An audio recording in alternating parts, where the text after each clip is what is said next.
NEET Physics Tamil. Gravitation problems are solved. Presented by NEET Physics Tamil.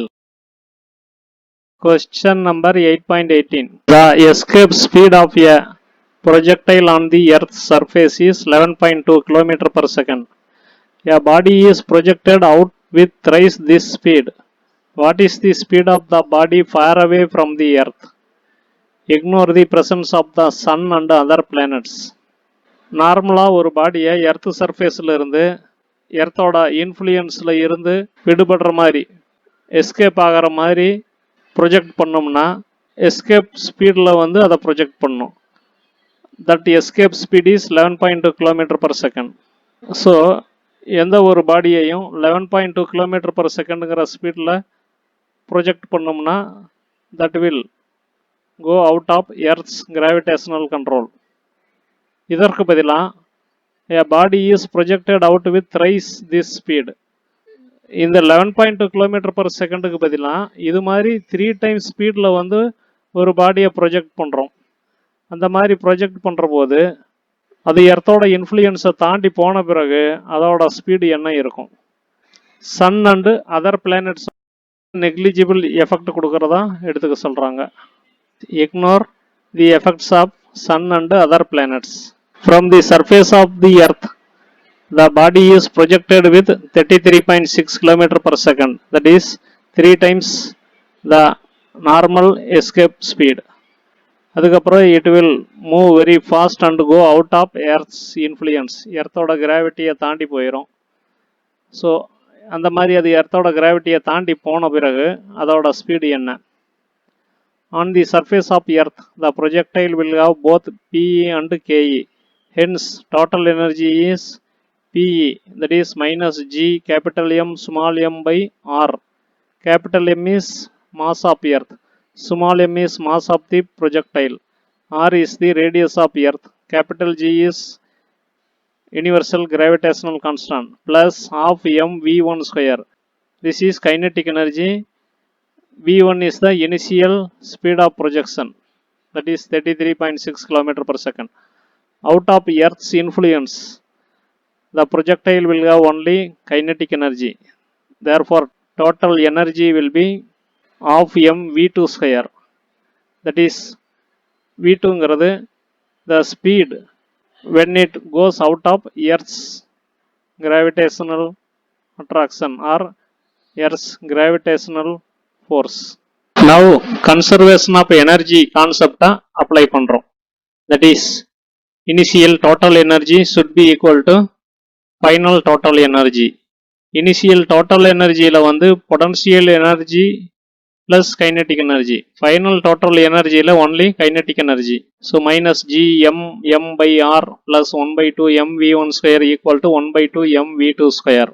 எல்லாத்துலேயும் small m இருக்கு, அதனால that can be cancelled, or dividing by small m we will get this. Then minus G m by R square into R, that is R ஆல மேலையும் கீழையும் multiply பண்றோம், plus these two terms அப்படியே போட்டுக்கிறோம்.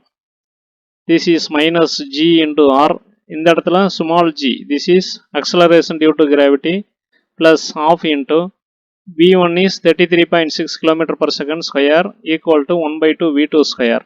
Throughout 2 all multiply பண்ணா minus 2gr plus 33.6 km per second whole square equal to V2 square. This is nothing but V escape. 2gr ங்கிறது V escape square plus 33.6 km per second whole square equal to V2 square. இப்போ V escape squareக்கு வந்து value 11.2 km per second போட்டோம்னா V2 will also be km per secondல கிடைக்கும். So இந்த expression Gmm by R இது வந்து potential energy, இது வந்து actually bound energy, the energy which binds the object with the earth. And இந்த potential எனர்ஜிக்கு ஈக்குவலான கைனெட்டிக் எனர்ஜியை கொடுத்தா தான் ஆப்ஜெக்ட் ஆர் பாடி வந்து எஸ்கேப் ஆக முடியும் from the influence of gravity. So இந்த Gmm by Rக்கு ஈக்குவலண்டான ஆஃப் mv ஸ்கொயர் கொடுக்கணும். And that velocity should be equal to V escape. இதிலிருந்து சிம்பிளிஃபை பண்ணால் V escape square becomes equal to 2gr. அதை தான் இங்கே யூஸ் பண்ணியிருக்கோம். So minus v escape square plus 33.6 km per second whole square equal to v2 square. இது 11.2. அதனால minus 11.2 square plus 33.6 square equal to v2 square. LHS side 1003.52. RHS side v2 square. Hence v2 will be square root of this, that is equal to 31.7 km per second. Hence the final velocity of the projectile will be 31.7 km per second. So இனிஷியலாக 33.6 km per secondங்கிற ஸ்பீடில் project பண்ணாலும் அது எர்த்தோட இன்ஃப்ளூயன்ஸை விட்டு தாண்டி போகிற போது when it is free of earth's gravitational force அதோட ஸ்பீடில் இந்த 11.2 not simply minused but as a result of energy conservation minus ஆகுது. ஸோ எக்ஸாமில் வந்து அவங்க கன்ஃபியூசிங்காக ஆன்சர் கொடுப்பாங்க. 33.6 மைனஸ் 11.2 என்ன வருதோ அந்த வேல்யூ ஒரு சாய்ஸில் இருக்கும். somebody may choose that wrongly. So whatever be the initial speed அது ரொம்ப ஹையாக இருந்தாலும் அதோட அசோசியேட்டட் கைனட்டிக் எனர்ஜியில் எஸ்கேப் ஸ்பீடுக்கு அசோசியேட்டட் கைனட்டிக் எனர்ஜியை மைனஸ் பண்ணி ரிசல்டன் கைனட்டிக் எனர்ஜிக்கு என்ன ஸ்பீடு இருக்குமோ அதைத்தான் நாம் வந்து ஃபைனல் ஸ்பீடாக சொல்லணும். Question number 8.19. A satellite orbits the Earth at a height of 400 km above the surface. How much energy must be expended to rocket the satellite out of the Earth's gravitational influence? ஒரு satellite earth மேலே 400 km ஹைட்டில் அதை orbit பண்ணிகிட்டு இருக்கு, சுற்றிக்கிட்டு வந்துகிட்டு இருக்கு. அந்த மாதிரி இருக்கிற போது அதுக்கு எவ்வளவு எனர்ஜி கொடுத்தோம்னா அந்த சேட்டலைட்டை எர்த்தோட கிராவிடேஷனல் இன்ஃப்ளூயன்ஸை தாண்டி எஸ்கேப் ஆகி போகிற மாதிரி லான்ச் பண்ண முடியும், ப்ரொஜெக்ட் பண்ண முடியும். Mass of the satellite 200 kg, mass of the earth 6 × 10⁻24 kg, radius of the earth 6.4 × 10⁻6 metre, g universal gravitational constant 6.67 × 10⁻−11, height வந்து 400 km ஈக்குவல் டு 400,000 மீட்டர். இங்கே எர்த் இருக்கு, எர்த்தில் இருந்து 400 km ஹைட்டில் satellite is orbiting earth, that is இதை சுற்றி வருது. இந்த மாதிரி வர்ற ஒரு சேட்டலைட்டை எர்த்தோட இன்ஃப்ளூயன்ஸிலிருந்து எஸ்கேப் பண்ண வைக்கணும். தட் இஸ் எர்த்தோட கிராவிடேஷனல் ஃபீல்டிலிருந்து ஃப்ரீ ஆகி வெகு தொலைவில் போக வைக்கணும். அதற்கு எவ்வளவு எனர்ஜி தேவைப்படும்? Energy of the satellite in the initial position 400 km ஹைட்டில் இருக்கிற போது அதோட energy is PE + KE, that is total energy equal to -GMM/2 × R + H. இது ஸ்டாண்டர்ட் ஃபார்முலா. இந்த டோட்டல் எனர்ஜியில் வெலாசிட்டியே நம்ம யூஸ் பண்ணுறதில்ல. The negative sign indicates that the satellite is bound to the earth. இந்த நெகட்டிவ் சைன் வந்து indicating satellite is bound to the earth. This is the bound energy of the satellite. So இந்த total energy வந்து bound energy of the satellite. This much energy is to be supplied to launch the satellite out of earth's gravitation. இந்த அளவுக்கு வந்து எனர்ஜியை கொடுத்தோம்னா satellite will go out of earth's gravitation, எர்த்தோட gravitational இன்ஃப்ளூயன்ஸை தாண்டி போயிடும். Therefore energy required this much. இதில் ஜியோட value capital M, small m, R, H எல்லாத்தையும் சப்ஸ்டிடியூட் பண்ணோம்னா we get 5.9 × 10⁻9 joule. This is the energy required to expend, energy required to project the rocket. This is the amount of energy required to rocket the satellite out of Earth's influence or Earth's gravitation. Question number 8.20. Two stars, each of one solar mass, are approaching each other for a head-on collision. ரெண்டு stars, ரெண்டோட வெயிட்டும் solar mass, that is ஒரு சன்னோட வெயிட்டுக்கு ஈக்குவலாக இருக்குது. ரெண்டும் approaching each other for a head-on collision. அதுக்கப்புறம் they collide with one another. When they are at a distance of 10⁻9 km apart, their speeds are negligible. இனிஷியலாக ரெண்டும் at a distance of 10⁻9 km, அந்த ரெண்டு ஸ்டார்ஸோட ஸ்பீடையும் நெக்லிஜிபிளாக எடுத்துக்கலாம். What is the speed with which they collide? So இது ரெண்டும் என்ன ஸ்பீடில் collide பண்ணும்? That is when they approach one another, அது ரெண்டும் மூவ் ஆகிற ஸ்பீடு இன்க்ரீஸ் ஆகிக்கிட்டே போகும். தென் ரெண்டு மீட் பண்ணுற போது they collide with certain speed. அந்த speed எவ்வளவுன்னு calculate பண்ண சொல்றாங்க. The radius of each star is 10 power 4 km. So 10 power 4 km more than Earth size. Assume the stars to remain undistorted until they collide. So இந்த ரெண்டு ஸ்டார்ஸும் collide பண்ணுறதுக்கு முன்னாடி வரைக்கும் distort ஆகலை, தட் இஸ் ஷேப் மாறலின்னு அசியூம் பண்ண சொல்கிறாங்க. Use the known value of g. When they are at a distance of 10 power 9 km apart, their velocities are negligible. Hence, their velocities equal to 0. Hence, they possess only Pe. So, ரெண்டும் வெகு தொலைவில் இருக்கிற போது, that is at a distance of 10 power 9 km, அந்த ரெண்டு ஸ்டார்ஸோட velocity நெக்லிஜிபிளாக எடுத்துக்க சொல்லியிருந்தாங்க. அதனால் velocity of this star and that star both equal to 0. That means they possess only potential energy. Beauty of potential energy வந்து when distance is increasing, potential energy increases. Hence, T of the system of two stars equal to Pe only. Only potential energy that will give the total energy of the system of two stars. So, in the system of two stars, total energy is equal to potential energy when they are very far apart.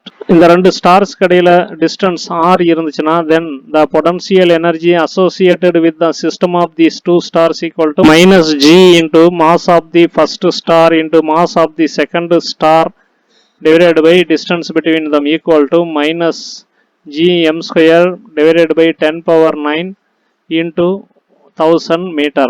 இது kilometre, அதனால 1000 multiply பண்ணி metre ஆக்கிட்டோம். So this is the initial total energy of the system of two stars when they are apart at a distance of this 10 power 9 km. அதுக்கப்புறம் அது ரெண்டும் ஒன்று approach பண்ண speed அதிகமாகிட்டே போகும் and then they collide. Let them collide with a speed of v, both equal speed. ரெண்டும் equal mass, therefore ரெண்டோட ஸ்பீடும் equally increase ஆகிக்கிட்டே போகும். when they collide, ரெண்டும் collide with the equal speed, say v. Then the total energy of each star will comprise of potential energy and kinetic energy. இப்போ total energy of each star will comprise of Pe and Ke. So initial total energy of system of two stars equal to minus gm square by r. R க்கு பதிலா 10 power 9 km or 10 power 12 meter. That is minus gm square by 10 power 12. இது equation 1. Final T of the system of two stars equal to first potential energy, that is minus gm square by r, distance between them, plus 2 into half me square. ஒரு ஸ்டாரோட potential energy half me square for two stars ரெண்டால் multiply பண்ணிக்கிறோம். ஸோ ரெண்டும் collide ஆகிற போது ஒன்றா touch பண்ணுது. Still there is a distance between them. டிஸ்டன்ஸுங்கிறது நம்ம டிஸ்டன்ஸ் பிட்வீன் தி சென்டர்ஸ் எடுத்துக்கிறோம். ஈச் ஸ்டாரோட ரேடியஸ் ஆர்னா distance between their centers will be 2r. Here, therefore, r equal to 2r equal to 2 into 10 power 4 kilometer. That is equal to 2 into 10 power 7 meter. Hence, total energy final at collision equal to minus g m square divided by 2 into 10 power 4 into 1000 plus mv square. இது equation 2. So, equation 1 initial energy, that is total energy. Equation 2 final total energy. Applying conservation of energy, this should be equal to this. Throughout small m all divide பண்ணோம்னா minus gm by 10 power 12 equal to minus gm by 2 into 10 power 7 plus v square. Therefore, v square equal to gm by 2 into 10 power 7 minus gm by 10 power 12. M is solar mass equal to 2 into 10 power 30 kg. Therefore, V square equal to Gm by 10 power 7 into 1 by 2 minus 1 by 10 power 5. Denominator 10 power 7 taken out. Therefore, V square equal to G into 2 into 10 power 30.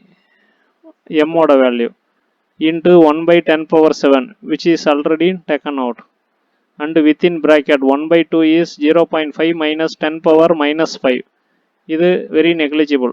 Equal to 2 into G oda value 6.67 into 10 power minus 11 into this 10 power 30, 10 power 7, 10 power 23 ஆயிரும் into 0.5. This is already neglected. இதை எல்லாத்தையும் multiply பண்ணோம்னா V square becomes equal to 6.67 into 10 power 12. இதுக்கு square root எடுத்தா V equal to 2.58 into 10 power 6 meter per second. ஸோ ரெண்டு ஸ்டாரும் இந்த ஸ்பீடில் வந்து ஒன்னோட ஒன்று கொலைட் ஆகும். திஸ் இஸ் ரஃப்லி 2580 km per second. Question number 8.21. Two heavy spheres each of mass 100 kg and radius 0.10 meter are placed 1 meter apart on a horizontal table. ஒரு horizontal tableல ரெண்டு heavy spheres வச்சிருக்காங்க. அது ரெண்டுக்கு இடையில இருக்கிற distance 1 meter, that is center to center distance. ஒவ்வொன்னோட weight 100 kg. Each sphere's radius is 0.1 meter. What is the gravitational force and potential at the midpoint of the line joining the centers of the sphere? இந்த ரெண்டு ஸ்பியர்ஸோட மிட்பாயிண்ட்ல வந்து what will be the gravitational force and gravitational potential, that is at the midpoint of the line joining the centers of these two spheres. அங்க வந்து gravitational force எவ்வளவு, gravitational potential எவ்வளவுன்னு calculate பண்ண சொல்றாங்க. Is an object placed at that point in equilibrium? அந்த பாயிண்ட்ல வந்து ஒரு ஆப்ஜெக்டை பிளேஸ் பண்ணா அது ஈக்லிபீரியத்தில் இருக்குமா? If so, is the equilibrium stable or unstable? அந்த மாதிரி ஈக்லிபீரியத்தில் இருந்துச்சுன்னா அந்த ஈக்லிபீரியம் ஸ்டேபிளா ஆர் அன்ஸ்டேபிள் ஈக்லிபீரியமானு சொல்றாங்க. Gravitational field at the midpoint due to one sphere equal to gm by r square. That is distance between the center of one sphere and the midpoint. That is equal to gm by 0.5 square. And the field due to the other sphere is also equal to the value of this and in opposite direction. So due to this sphere, gravitational field at the midpoint வந்து இவ்வளவு. Due to the other sphere also same gravitational field will act at the midpoint but in opposite direction. இது towards this pull பண்ணும். இந்த sphere towards right இதை pull பண்ணும். ரெண்டும் ஈக்குவலாக இருக்கிறதுனால ஒன்றுக்கு ஒன்று பேலன்ஸ் ஆயிரும். Hence net gravitational force at the midpoint is 0.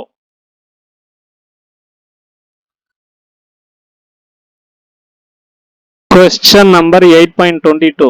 As you have learned in the text, a geostationary satellite orbits the Earth at a height of nearly 36,000 km from the surface of the Earth. Geostationary satelliteங்கிறது எர்த்தோட சர்ஃபேஸில் இருந்து 36,000 kilometre ஹைட்டில் எர்த்தை வந்து orbit பண்ணிக்கிட்டு வருது, சுற்றிக்கிட்டு வருது. What is the potential due to the earth's gravity at the site of the satellite? அந்த satellite இருக்கிற பொசிஷனில், லொக்கேஷனில் எர்த்தோட கிராவிட்டியால் கிடைக்கிற பொட்டன்ஷியல் எவ்வளவு? Take the potential energy at infinity to be 0. Potential energy at infinity at infinite டிஸ்டன்ஸை 0ன்னு எடுத்துக்க சொல்கிறாங்க. பொட்டன்ஷியல் எனர்ஜி அப்படின்னாவே that is with respect to another location. அதில் இன்ஃபைனைட் லொக்கேஷனில் பொட்டன்ஷியல் எனர்ஜியை 0ன்னு வச்சுக்கிற போது calculation becomes easy. Mass of the earth தெரியும், ரேடியஸ் தெரியும். Now potential associated at the location of satellite equal to minus g into mass of earth divided by distance from center of earth, that is equal to minus 6.67 into 10 power minus 11 into 6.0 into 10 power 24. இது capital G, இது mass of earth divided by radius plus height. Now potential at satellite's location equal to G value, M value minus sign divided by 6,400 plus 36,000 kilometer. Denominatorல 42,400 kilometer வருது. அதை மீட்டர்ல மாத்துறோம் by multiplying with 1000. எல்லாத்தையும் calculate பண்ணோம்னா 9.44 into 10 power 6 joule per kg. This is the potential at satellite's location. Question number 8.23. A star 2.5 times the mass of the sun and collapsed to a size of 12 km rotates with a speed of 1.2 revolutions per second. ஒரு star வந்து Sun மாதிரி 2.5 times மாஸோட இருக்குது. அது சைஸ்ல வந்து just 12 kilometre radius தான் இருக்குது. That is அந்த ஸ்டார் வந்து collapsed to a size of 12 kilometer. So இந்த காம்பேக்ட் ஸ்டார் வந்து rotates with a speed of 1.2 revolutions per second. Extremely compact stars of this kind are known as neutron stars. Certain stellar objects called pulsars belong to this category. Will an object placed on its equator, that is on this compact star's equator, remain stuck to its surface due to gravity? Mass of the sun is 2 into 10 power 30 kg. Therefore, in the particular star oda mass வந்து 2.5 into 2 into 10 power 30 kg. That is 5 into 10 power 30 kg. So this is the compact star. இதோட radius 12 km, rotating at a speed of 1.2 revolutions per second. Will an object placed on its equator get stuck to this star? When an object is placed on a rotating body, the object will face centrifugal force. So இது வந்து இப்படி rotate பண்ற போது அது மேல எந்த ஆப்ஜெக்டை place பண்ணாலும் that will be thrown out due to centrifugal force. மைய விலக்கு விசையால விசிறி அடிக்கப்படும். Here, if the gravitational force of attraction will act against centrifugal force. However, the gravitational force of attraction will act against centrifugal force and hold the body. So இதுதான் அந்த compact star. West to east தான் equator. So அந்த equator actually a circle. North to south வந்து ஒரு diameter, west to east ஒரு diameter. இந்த டயமீட்டரை உள்ளடக்கின circle, that is circle that will be around this WE line, அதுதான் ஈக்குவேட்டர். அது மேல வந்து சம் ஆப்ஜெக்டை வைக்கிற போது that will be attracted towards the center by this compact star by gravitational force of attraction. அதே சமயம் இது ரொட்டேட் ஆகிட்டு இருக்கிறதால இந்த ஆப்ஜெக்ட் வந்து சென்ட்ரிஃபியூகல் ஃபோர்ஸ் ஃபேஸ் பண்ணும். அதனால it will tend to go away from the compact star. இது மேலே ஆக்ட் பண்ணுற சென்ட்ரிஃபியூகல் ஃபோர்ஸ் வந்து mr omega square equal to m into R 12 kilometre into omega 1.2 revolutions per second whole square. m into 12,000 metre into ஒரு ரெவல்யூஷனில் 2π radians சுற்றுது, அதனால் 1.2 into 2π radians per second. This is the SI unit of omega.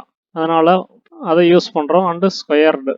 இதை எல்லாத்தையும் calculate பண்ணால் this becomes equal to 6.8 into 10 power 5 m, not meter. Now, gravitational force of attraction on the body equal to G into m star into m mass of the body divided by r square. That is distance of the body from the center of this compact star. G தெரியும் 6.67 into 10 power minus 11 into mass of the star is 2.5 into 2 into 10 power 30. That is 5 into 10 power 30 kg into mass of the body m னே வச்சுக்கிறோம், divided by r வந்து 12,000 meter and squared. That is equal to 2.32 into 10 power 12 m, not meter. இது வந்து ஒரு expression. Since gravitational force of attraction is greater than centrifugal force, the object will be stuck to this star. Centrifugal force 6.8 into 10 power 5 m. Gravitational force of attraction 2.32 into 10 power 12 m. This is much greater compared to this one. அதனால இந்த gravitational force of attraction வந்து centrifugal force over come பண்ணி அந்த ஆப்ஜெக்டை அந்த compact star மேலேயே hold பண்ணி வைக்கும். One interesting point, gravitational force of attraction on some mass caused by another bigger mass m is same in both the cases without barrier in between and with barrier in between. So இது figure mass m, இது smaller mass. ரெண்டுக்கு இடையில ஒரு barrier இருந்தாலும் இல்லைனாலும் gravitational force of attraction will be same. இதுவே electrical ஃபோர்ஸஸாக இருந்தால் இடையில பேரியர் வந்தால் no force will act on this. Another interesting point, gravitational force of attraction not reduced due to more nearby objects. So ஒரு bigger mass m, say our earth பக்கத்தில் at some distance there are many masses m1 m2 m3 m4 எல்லாம் இருக்குது. எத்தனை இருந்தாலும் gravitational force of attraction between this m and this small m will be same. So இதோட effectiveness will not be reduced by the presence of other objects nearby. Question number 8.24. A spaceship is stationed on Mars. Mars is orbiting around Sun in its orbit. On the Marsல, that is Mars ஓட surfaceல ஒரு spaceship is stationed. How much energy must be expended on the spaceship to launch it out of the solar system? So இந்த Mars சர்ஃபேஸில் இருக்கிற space ஸ்டேஷனை இந்த solar சிஸ்டத்தில் இருந்து out of it's influence போகிற மாதிரி லான்ச் பண்ணோம்னா அதுக்கு எவ்வளவு எனர்ஜி கொடுக்கணும்? Mass of the spaceship 1000 kg, mass of the sun 2 × 10⁻30 kg, mass of Mars 6.4 × 10⁻23 kg, radius of Mars 3395 km, radius of the orbit of Mars இங்கே இருந்து மார்ஸோட centre வரைக்கும் இருக்கிற டிஸ்டன்ஸ் 2.28 × 10⁸ km. இது universal gravitational constant. Since the spaceship is stationed in Mars, it is stationary with respect to Mars and also with respect to Sun due to distance. Hence, speed and kinetic energy are zero. Marsலயே spaceship இருக்கிறதால it will be stationary with respect to Mars. அதுக்கப்புறம் சன்னில் இருந்து இது ரொம்ப அதிகமான டிஸ்டன்ஸில் இருக்கிறதால with respect to Sun also this is stationary. Hence speed and kinetic energy are zero. Hence the energy of the spaceship is entirely due to potential energy. அதனால இந்த spaceship ஓட energy will be entirely due to potential energy. Total energy of the spaceship will be entirely முழுவதுமாகவே potential energy மட்டும்தான் கொண்டிருக்கும். That is PE due to Mars plus PE due to Sun, that is equal to minus G into M Mars into M spaceship divided by radius of Mars.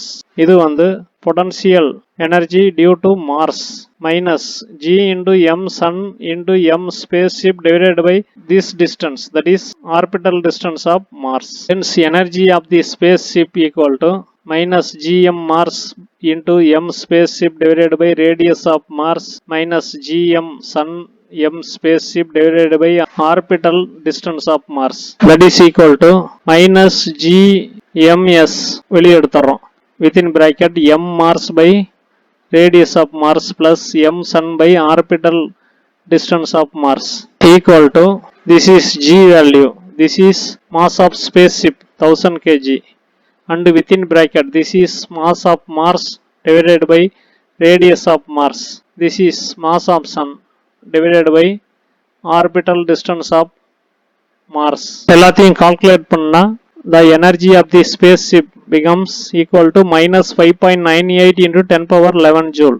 In the minus sign indicates the spaceship is bound to the system of Sun and the Mars. அதனால இந்த அளவுக்கு எனர்ஜியை அதுக்கு கொடுத்தோம்னா தான் that will go out of influence of the solar system. Question number 8.25. A rocket is fired vertically from the surface of Mars with a speed of 2 km per second. If 20% of its initial energy is lost due to Martian atmospheric resistance, how far will the rocket go from the surface of Mars before returning to it? Mars ஓட சர்ஃபேஸில் இருந்து ஒரு ராக்கெட்டை fire பண்ணுறாங்க. Naturally that will go vertically from the surface of Mars. மார்ஸோட சர்ஃபேஸில் இருந்து upward project பண்ணுறது வெர்டிக்கல் டைரக்ஷனாக தான் இருக்கும். ஸோ இந்த ராக்கெட்டை ஃபயர் பண்ண ஸ்பீட் 2 km per second. அதே சமயம் due to Martian atmospheric resistance அதோட இனிஷியல் எனர்ஜியில் 20% வந்து லூஸ் பண்ணிடுது, இழந்துருது. தென் இந்த ராக்கெட்டு வந்து மிச்சம் இருக்கிற எனர்ஜியை வச்சுக்கிட்டு how far it can go before returning to the Mars. Mass of Mars 6.4 into 10 power 23 kg. Radius of Mars 3395 km. G universal gravitational constant. So மார்ஸ்ல இருந்து ஹெச்ங்கிற ஹைட்டுக்கு வந்து அது போறதா எடுத்துக்குவோம். இந்த h தான் நம்ம கால்குலேட் பண்ணணும். Initially it is at a distance of r from the center of Mars. rங்கிறது radius of Mars. Initial energy of the rocket is sum of potential energy plus kinetic energy. 20% loss in energy will be 20% of the kinetic energy தான் due to atmospheric resistance of Mars. That is, ஒரு object வந்து ஸ்பீடாக போகிற போது surrounding air or atmosphere will reduce the speed. Therefore, அந்த reduction in kinetic energy only. Atmospheric resistance வந்து will not affect potential energy. ஏன்னா potential energyங்கிறது with respect to position only. பொசிஷனை பொறுத்து மட்டும்தான் மாறும், not due to atmospheric resistance. Hence, initial energy is Pe plus 80% of kinetic energy. Potential energy வந்து minus G into capital M small m by R. That is, initial position வந்து surfaceல இருக்கிறதால distance of the object to the center of Mars. அதை எங்க போட்டுக்கிறோம். Plus 80%ங்கிறது 0.8 into kinetic energy half into mass into v square. V வந்து 2 km per second and squared equal to G value, capital M value, Mars ஓட mass into rocket ஓட mass வந்து small m னு வச்சுக்கிறோம், divided by R வந்து 3395 km into 1000 போட்டுக்கிட்டோம், plus 0.8 into half into m into v square. 2 km per second 2000 meter per second மாற்றி square பண்ணியாச்சு. Equal to minus 1.26 into 10 power 7 m plus 1.6 into 10 power 6 m. ரெண்டையும் add பண்ணால் minus 1.10 into 10 power 7 m. இது initial energy of the rocket. That is just at the time of firing from the surface of Mars. அதோட energy இவ்வளவு. இது வந்து sum of potential energy plus 80% of kinetic எனர்ஜின்னு எடுத்து calculate பண்ணியிருக்கோம். Initial energy of the rocket is sum of PE plus KE. இது previous பார்ட்ல இருந்து வந்திருக்கு. Equal to minus 1.10 into 10 power 7 m. m is mass of the rocket. Let the rocket reach a maximum height h from the surface of Mars and then return to Mars. At maximum height h, speed will be 0. ஏன்னா அது maximum height வரைக்கும் போயிட்டு speed completely 0 ஆன ஒருபாடு it will come downward to the surface of Mars. At maximum height, therefore, only potential energy, that is equal to minus G into capital M small m divided by this distance R plus h. Then G value capital M small m க்கு m அப்படியே போட்டுக்கிறோம், divided by R 3395 plus h. Now applying conservation of energy. Initial energy this energy at maximum height equal இருக்கணும். இதை ரெண்டையும் therefore equate பண்றோம். This equal to this. ரெண்டு பக்கம் minus sign. therefore minus சைனை கேன்சல் பண்ணிட்டோம். 1.10 into 10 power 7 equal to numerator 4.27 into 10 power 13 divided by 3395 plus h. இதை எங்கே கொண்டு வரோம், இதை கீழே கொண்டு போகிறோம். 3395 plus h equal to 4.27 into 10 power 13 divided by 1.10 into 10 power 7 equal to 3.89 into 10 power 6. Therefore, h equal to 3.89 into 10 power 6 minus this quantity equal to 0.495 into 10 power 6 m meter. So, initially நமக்கு எக்ஸ்பிரஷன்ல வந்த m எல்லாம் cancel ஆயிரும். ஏன்னா m this side, m this side. இங்க போட்டிருக்கிற m வந்து metre. This is equal to 495 kilometre. So மார்ஸோட சர்ஃபேஸில் இருந்து 2 km per second ஸ்பீடில் ப்ரொஜெக்ட் பண்ண rocket will go to a distance of 495 kilometre maximum height and then return to Mars. Thanks for வாட்சிங். Please subscribe and get more videos. Face the NEET physics exam confidently.